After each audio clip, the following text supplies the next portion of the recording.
لا يمكن أن تورث الكرامة أو الإهانة، بل الإنسان يصنعها لنفسه. أحسن الظن بالناس كأنهم كلهم خير، واعتمد على نفسك كأنه لا خير في الناس. لن تصبح رؤيتك واضحة إلا عندما تتمكن من النظر إلى قلبك. من ينظر إلى الخارج يحلم، ومن ينظر إلى الداخل يستيقظ.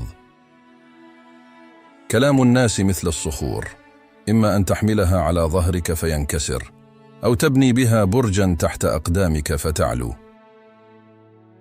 كن قويا حتى لا يشفق عليك أحد، فما يؤلمك اليوم يجعلك أقوى غدا.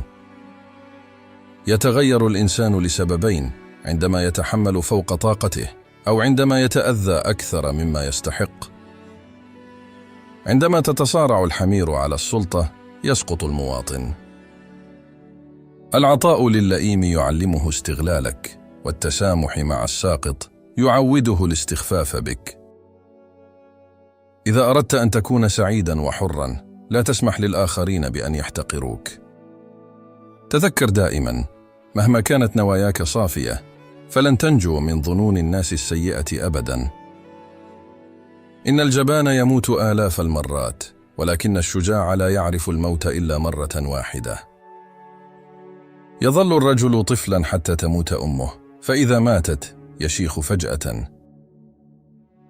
لا تحاول الانتصار في كل الخلافات، فأحيانا كسب القلوب أولى من كسب المواقف. لا تصاحب في السفر غنيا، فإنك إن ساويته في الإنفاق أضر بك، وإن تفضل عليك استذلك. مثلما يعود النهر إلى البحر، هكذا يعود عطاء الإنسان إليه. لا تستغرب إن أعادت الحياة عليك نفس الدرس، فأنت من رفض أن يتعلم. إن أعظم مجد في الحياة ليس في عدم السقوط أبدا، ولكن في النهوض في كل مرة نسقط فيها. نفاذ الصبر بسرعة هو أول خطوة لحصول الأخطاء التي نندم عليها مستقبلا. الإنسان الخلوق لا يندم على العطاء، ولا ينتظر المعاملة بالمثل، ولكن يتألم فقط عندما يكتشف أن عطاءه ذهب لمن لا يستحقه. الحياة مستمرة سواء ضحكت أم بكيت، فلا تحمل نفسك هموما لن تستفيد منها.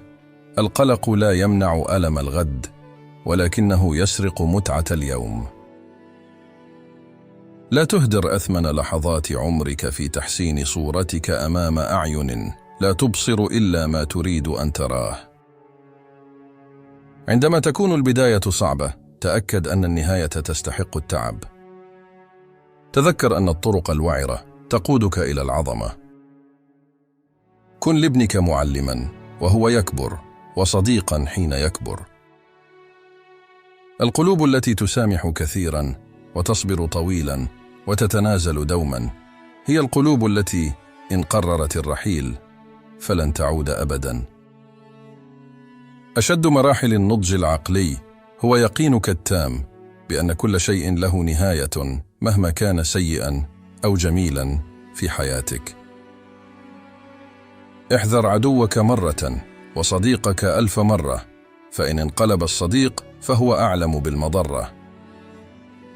إذا نظرت إلى ما لديك في الحياة فستحصل دائما على المزيد، وإذا نظرت إلى ما ليس لديك فلن يكون لديك ما يكفيك أبدا.